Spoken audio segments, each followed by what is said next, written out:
Halo, Shalom, kembali lagi bersama dengan saya dan hari ini tema kita tentang Tuhan bekerja lewat hal-hal yang kecil.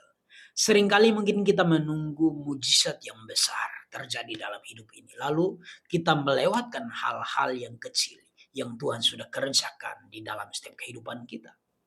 Padahal Tuhan sering bekerja lewat hal-hal yang sederhana, yaitu melalui nafas yang Tuhan beri, kekuatan yang Tuhan sudah berikan, bahkan jawaban kecil yang kita anggap biasa saja.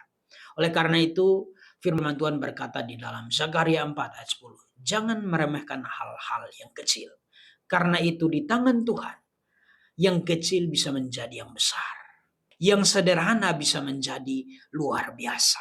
Jadi jangan abaikan hal-hal yang kecil. Sebab disitulah Tuhan sedang bekerja di dalam setiap kehidupan kita. Tuhan Yesus memberkati kita semua dan jangan takut, masih ada Tuhan dalam hidup